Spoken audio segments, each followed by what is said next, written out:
기회를 주겠다. 러시아가 재침공을 해올 때 나토와 같이 싸워주겠다. 이런 약속을 해준다는 것이거든요. 푸틴이 계속 주장하고 있고 노리는 바가 뭐냐면 아직 손에 넣지 못한 도네츠크주의 나머지 부분, 이 부분을 달라는 겁니다. 트럼프도 못 이기는 척하면서 이제 받아주는 모양새를 취하고 있는데 이런 상황에서 자기가 뒤통수를 맞았다고 생각을 할 것이고요. 호흡이 곤란해가지고 쓰러져가지고 뭐 죽을 수도 있는 상황인데요.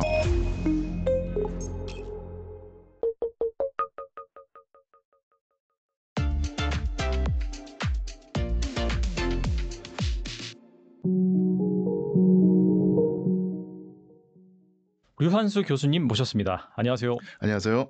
네, 교수님 모시고 지금 뭐 아시다시피 이 미국과 러시아 그다음에 우크라이나 간 막 평화 종전 협정 내지는 휴전 협정 이런 것들이 급물살을 타고 있어요. 그래서 이 현재 이 휴전 협상, 종전 협상이 어떻게 진행되고 있는지 또 그 이후에는 어떻게 될 것인지 뭐 그런 것들을 한번 알아보도록 할 텐데 트럼프 대통령이 이 알래스카 회담 이후 러우 전쟁과 관련하여 즉각적인 휴전 없이 평화 협정을 진행해야 된다라고 밝혔습니다.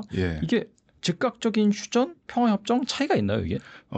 이게 휴전이란 것은 말 그대로 그 전투를 그만두자, 쉬자란 것이겠습니까? 그렇지 아니겠어요? 그러니까 쉽게 말하면 휴전 협정이 이루어지면 전선에서 일단 모든 전투가 중단이 되고 총성과 포성이 그치게 되는 거고요. 그러니까 종전이란 것은 이게 전투가 아니라 아예 전쟁을 그만두는 것인데 사실은 그 종전 협상을 하더라도 그 사이에 완전히 종전 협상이 체결될 때까지 문서화될 때까지 전투는 계속될 수 있거든요. 그래서 사실은 지금까지 휴전을 계속 요구한 측은 우크라이나의 젤렌스키 내지는 서방 국가이고 러시아 푸틴 대통령은 휴전 상담에 별로 이제 좀 시큰둥한 반응을 보이면서 뭐 하자면 종전을 얘기하자 이렇게 됐었는데 결국 그 알래스카에서 트럼프하고 푸틴하고 결국 이제 종전을 내세웠다는 것은 사실은 트럼프가 젤렌스키보다는 푸틴의 손을 들어줬다고 할 수 있겠죠. 그러니까 이 알래스카 회담 이전에는 트럼프도 뭐 휴전을 해야 된다라고 얘기했었는데 이 회담 이후에는 휴전이 아니라 그냥 평화협정, 종전으로 가자. 그렇죠. 그렇게 바뀌었다라고 볼 수 있는 거겠네요. 그리고 당장 젤렌스키가 휴전을 계속 요청한 것은요. 간단합니다. 전황이 너무 불리해서 그래요. 그러니까 이게 그 전쟁을 하면서 러시아도 뭐 숨이 차겠죠. 아무리 뭐 대국이라고 하더라도 전쟁을 3년 넘게 해와서 숨이 찬데 러시아는 숨이 찬 상황이지만 이 우크라이나는 그러니까 숨 넘어가는 상황이거든요. 숨 넘어가는 사람이 더 이상 달렸다가는 진짜 쉽게 말하면 체온이 너무 오르고 과열되고 호흡이 곤란해가지고 쓰러져가지고 뭐 죽을 수도 있는 상황인데요. 그 상황에 살 수 있는 것은 일단 뜀박질을 멈춰야 되는 것이 이게 바로 이제 휴전일 것이고요.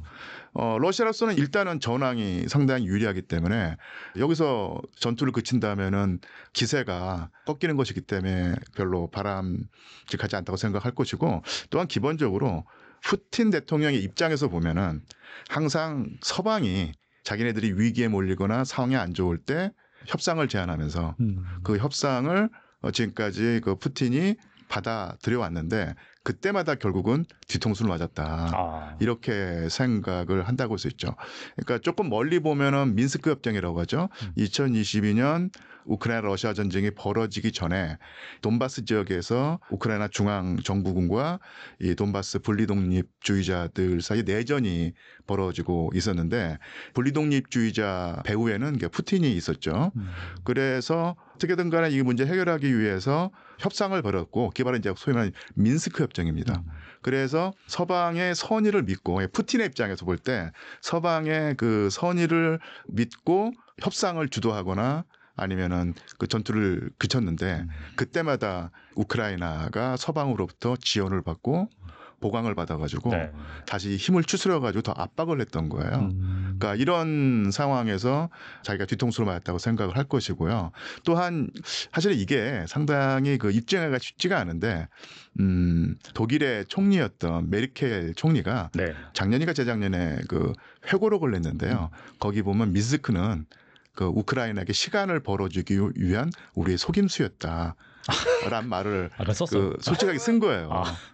그러니까 이 학자들이 사실은 그 전까지 이 미스크 협정에서 그러니까 러시아가 그 서방으로부터 어떻게 쉽게 말하면 시체말로 뒤통수를 맞았다라는 그 심증을 가지고 있었는데 물증이 없었거든요. 근데 그 물증 하나가 나타난 것이라고 할 수 있겠죠. 그러니까 이런 식의 최근 한 뭐 10년, 15년 사이의 경험으로 러시아, 특히 이제 푸틴 대통령은 서방 내지는 우크라이나에게 그쪽의 요구를 들어주는 것이 항상 나한테 그 부메랑으로 다가왔다. 이런 불신이 밑에 깔려있기 때문에 휴전 협상에 상당히 미온적인 반응을 보였던 것이죠. 만약에 이제 나토라든지 우크라이나가 주장하는 휴전으로 갔다라고 한다면은 휴전을 하면서 그때 동안 또 다시 뭐 준비를 하고 태세를 그렇죠. 해서 러시아와 또 다시 싸울 수 있는 그런 좀 준비 그런 시간을 벌어주는 거다 그렇게 볼 수 있을까요? 그러면? 그렇죠. 그런 상황을 그 염두에 두고 휴전은 사실은 얘기하지 않고 아싸리 그냥 화끈하게 종전으로 가자. 그러고 이제 그 종전을 얘기할 때는 사실 종전도 러시아에게 꼭 유리하게 진행되리라는 보장은 없는데 사실은 우크라이나가 자체 역량으로 싸우는 것이 아니라 미국과 서방의 지원을 받아서 일종의 대리전을 하는 거라고 보이기 때문에 미국과의 어떤 딜 내지는 그 기싸움의 어떤 결과를 보고 입장을 정했는데 추측컨대는 알래스카에서 푸틴과 트럼프 사이에 상당한 타협 절충이 이루어지면서 푸틴 대통령은 판이 우리에게 유리해졌다. 그리고 충분히 트럼프와 좋은 의미의 어떤 딜을 하면서 우리 러시아에게 유리하게 국면을 끌고 올 수 있다라고 하는 확신을 가졌기 때문에 종전을 얘기하는 것이 아닌가. 그러니까 이런 추측이 충분히 가능하죠. 근데 그렇게 된다면은 이 러시아와 이 미국, 뭐 푸틴과 트럼프의 이해관계가 어느 정도 맞았다라고 볼 수 있겠네요. 왜냐하면 미국 같은 경우에도 빨리 전쟁을 끝내고 싶어 했잖아요. 그렇죠. 그러면은 일시적인 휴전이 아니라 그냥 종전으로 가는 게 미국 입장에서 더 유리한 거 이렇게 해석해 볼 수 있을까요? 일단 미국이라는 나라 전체도 그렇지만 이게 트럼프라고 하는 정치인의 어떤 상황, 그러니까 특성을 생각해 보자면요. 일단 트럼프는 계속해서 바이든 행정부와 선을 긋고 있는데 뭐 바이든뿐만 아니라 그 자기 이전에 모든 미국의 그 정치는 딥스테이트. 쉽게 말하면 민주당이든 공화당이든 상관없이 하나의 어떤 엘리트 계층이 있었고 이 엘리트 계층이 미국의 국내외 정치를 이끌어 왔다. 그리고 그것이 그 대외적인 측면에서는 국제 분쟁에 일일이 개입을 해서 지역 강자를 허용하지 않으면서 미국의 출혈을 감수했다 내지는 거기에 개의치 않았다. 이런 상황을 딥스테이트가 만들어왔는데 자기는 딥스테이트와 관계를 끊고 전혀 새로운 방향으로 나간다. 그리고 그렇게 해야지 또 미국 그 하층민이라든지 미국 국민 전체의 지지를 받을 수 있다고 생각을 하면서 180도 전환을 하는 상황이거든요. 이렇게 봤을 때 이 뭐랄까 전쟁을 빨리 끝내는 것이 특히 이제 우크라이나 전쟁을 빨리 끝내는 것이 자기의 정치적 입지를 굳히는데 도움이 될 거라고 생각을 하고 있고요. 실제로 뭐 알래스카 회담 직후에 여론조사 결과를 보면은 상당히 지지율이 올라갔다고 합니다. 트럼프가. 물론 이제 뭐 국제 정상 회의를 하면 언론에 노출되기 때문에 이 여론의 상승이 있긴 하긴 한데 어쨌든 트럼프가 바라는 효과를 봤다고 할 수 있고요. 또 하나 지금 일련의 추세를 보면요. 트럼프가 사실 고만고만한 분쟁에 개입을 해서 좋은 모양새를 이렇게 취했거든요. 그러니까 예를 들면 인도와 파키스탄의 어떤 충돌도 어쨌든 간에 그 가라앉혔고 그리고 동남아시아에서 캄보디아와 태국 사이의 분쟁도 있었는데 이걸 가라앉혔고 물론 중동에서 고전을 하고 있고 많은 이미지를 잃었지만 어쨌든 간에 거기서 재미를 봤는데 만약에 우크라이나 러시아 전쟁을 자기가 깔아놓은 판에서 매듭을 짓고 어쨌든 간에 강화 조약이 성사돼서 포성이 멈추고 총성이 멈춘다면 그야말로 노벨 평화상은 따놓은 당상이 아닌가 싶어요. 혹자는 뭐 트럼프가 그렇게 뭐 노벨 평화상에 뭐 연연해 하겠는가 하는데 사실은 상당히 지금 주위 그 측근들에게 조바심이 날 정도로 평화상 얘기를 한다고 하는 기사가 있더라고요. 그래서 또 많은 경우에 가자 지구라든지 팔레스타인한테 그렇게 못된 짓을 아니 또 이란을 그렇게 때려놓고 언감생심 어떻게 노벨 평화상이냐 할 텐데 이 노벨 평화상이라는 게 다른 뭐 상과는 좀 결이 달라가지고 착한 사람한테 상을 주는 것이 아니라 나쁜 사람인데 좀 착한 짓 좀 하라고 이렇게 부추기면서 주는 상의 성격이 있기 때문에 뭐 이란이라든지 그 팔레스타인을 못 살게 군 악동이라고 해서 이 노벨 평화상을 받지 말라는 얘기가 아니거든요. 그래서 그는 충분히 노릴 만한 상황이고요. 누가 보더라도 만약에 트럼프가 생각하는 것을 뭐 다 이룰지는 모르겠지만 어쨌든 간에 지난 3년 넘게 지속되어 왔던 이 전쟁을 끝내는 모양새를 취한다면 거의 뭐 제가 볼 때는 80% 이상 노벨 평화상은 따는 당상이 아닌가 싶은데요. 이것이 트럼프의 위상을 올려주고 다음에 그 미국 정치를 어떻게 이끌어나갈지 모르겠지만 상당히 그 큰 자산이 될 거라 생각을 한다면 놓칠 수 없는 사실은 이득이라고 할 수 있겠죠. 아무튼 간에 이 알래스카 회담 이후에 이제 어떤 식으로 종전이 이루어지는지에 대해서 막 무수한 얘기들이 많이 나오고 있거든요. 보니까 뭐 크림반도 반환 인정 같은 경우에는 뭐 당연한 것 같고 그다음에 뭐 돈바스 지역을 뭐 포기한다, 뭐 루안스크 뭐 얘기 나오는데 이걸 좀 얘기 좀 한번 정리해 주시죠. 네. 그러면 제가 한번 그 지도를 하나 가져왔는데요. 지도를 보면서 얘기를 해볼까요? 네. 사실은 이 지도는 살짝 한 4개월 전 지도거든요. 근데 지금까지 아주 큰 차이는 없습니다. 그래서 이게 우크라이나 그 지도가 있는데 요 그 핑크색으로 분홍색으로 칠해진 지역이 바로 지금 원래는 우크라이나 영토였는데 러시아가 점령하고 있는 영토거든요. 그래서 맨 위가 루한스크 주입니다. 그리고 도네츠크 주가 있고 그다음에 자포로지아 주가 있고 헤르손 주가 있고요. 그다음에 크림 반도가 있는데 여기 그 루안스크 주와 도네츠크 주를 뭉뚱그려서 보통 돈바스라고 부르거든요. 근데 요 그 살짝 그 색깔이 다른 이 지역이 2022년 이전에 그러니까 2014년부터 2022년 사이에 내전에서 분리독립주의자들 그러니까 우크라이나 중앙정부의 탄압을 물리치고 딴살림을 차리겠다라고 하는 친러시아계 정치 세력이 장악하고 있는 곳이었어요. 그리고 이런 내전이 상당히 오랫동안 그러니까 2014년부터 2022년까지 7, 8년 동안 지속이 돼 왔죠. 그리고 당연히 민간인 피해가 상당히 많았었고요. 그런 상황을 뭐 쉽게 말하면 내버려둘 수 없다는 명분을 내세워서 푸틴이 우크라이나를 침공했는데요. 여기 그런데 이 흰색 부분, 그러니까 쉽게 말하면 우크라이나가 아직 차지하고 있는 지역에 검은색 줄이 있는데요. 이것은 그 행정구역입니다. 달리 말하면 이 루안스크 주는 거의 100% 지금 러시아가 차지하고 있고요. 도네츠크 주 같은 경우는 한 더 이제 서쪽으로 전진을 했기 때문에 지금은 80%를 차지하고 20%가 서쪽에 남아 있는 거예요. 근데 지금 푸틴이 계속 주장하고 있고 노리는 바가 뭐냐면 아직 손에 넣지 못한 도네츠크 주의 나머지 부분, 이 부분을 달라는 겁니다. 점령도 안 했는데 그렇죠.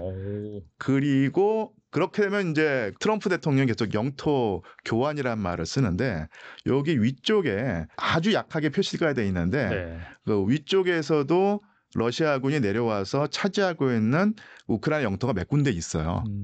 그 지역을 넘겨주겠다는 얘기죠. 우크라이나한테. 그러니까 물론 이게 면적면에서는 이게 상대가 안 되게 차이가 있고 당연히 우크라이나가 일단 뭐 그 영토를 넘겨준다는 것 자체가 치욕적이고 받아들일 수 없는 거지만 그걸 인정한다고 하더라도 이 교환이라고 하는 어떤 비율이 그야말로 영어로 치면 언페어한 거예요. 하지만 뭐 전황이 워낙 불리하기 때문에 그런 거를 따질 수 있는 상황이 아니고요. 아니면은 푸틴 대통령에게 그 아마 그 트럼프가 제안을 했을 텐데 이 자포로지아라든지 헤르손 지역을 일부는 다는 아니더라도 지금 러시아가 차지하고 있는 그 영토에 또 일부는 넘겨주면서 그러니까 남쪽 지대를 약간 내주고 이 북쪽 지역을 특히 이제 도네츠크 주를 확실히 차지하자. 이게 전 푸틴이 바라는 바고 거의 예상컨대는 또 추측컨대는 트럼프도 거의 동조를 한 상황이 아닌가 이런 생각을 합니다. 아무튼 간에 영토 문제는 그런 식으로 해결이 된 것 같고 그거 말고도 또 우크라이나의 안보는 어떡하냐. 예, 그렇죠. 예전 같은 경우에는 예. 그 내주고 나서 나토를 가입시킨다 이런 말도 있었지만은 예. 나토 가입도 지금 불투명한 상황이고 예. 그러면은 그 우크라이나 안보 이런 예. 거에 대해서도 분명히 이제 그 나토 중심으로 한 서방국 쪽에서 얘기가 나올 텐데 예. 그거는 좀 어떻게 된다고 보시나요? 그러니까 젤렌스키 우크라이나 대통령의 입장에서는 그러니까 말로는 절대로 영토를 내주지 않겠다. 이것은 뭐 협상하지 않겠다고 말을 하는데 이것은 협상장에 나가기 전에 일종의 블러핑 같아요. 그렇죠. 센 척해야죠. 네. 그렇죠. 누가 어떤 바보가 협상장에 나가면서 내가 그 현실을 용인할 어떤 태세가 있다 이런 식으로 하겠어요. 당연히 그 위세를 부려서라도 조금이라도 더 자기 이권을 따내야 되는 상황인데 아마 내심으로는 점령된 영토를 돌려받는 것은 사실은 쉽지가 않다라고 생각을 할 겁니다.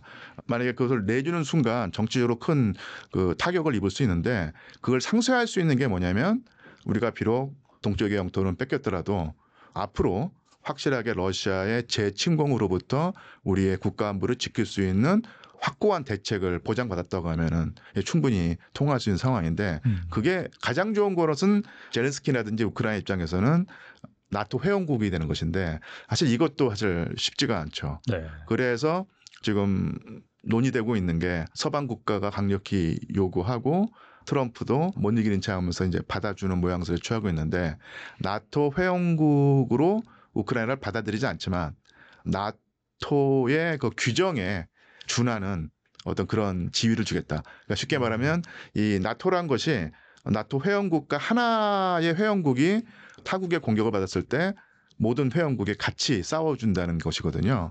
그런데 우크라이나에게도 그런 지위에 준하는 지위를 줘서 나중에 러시아가 재침공을 해올 때 나토와 같이 싸워주겠다 이런 약속을 해준다는 것이거든요.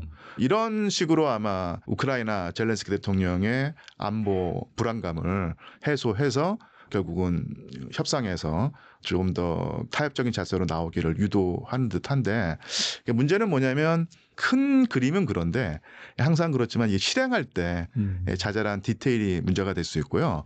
또한 큰 그림에 동의한다고 하더라도 실제로 세부적인 사항이라든지 실제로 시행을 할 때 충돌이 있을 수가 있고 생각이 다를 수가 있어요. 그렇죠. 네. 그리고 어느 한쪽이 또 나 그런 적 없다는 식으로 발뺌을 할 수가 있으니까 그러니까 그런 식으로 분위기는 무르익어 가는데 서로 다른 생각을 가진 협상 주체들이 만나서 실제로 아주 정교한 조항이라든지 문구를 써낼 때 과연 합의를 볼 수 있겠는가 그러니까 이런 불안감이 있죠.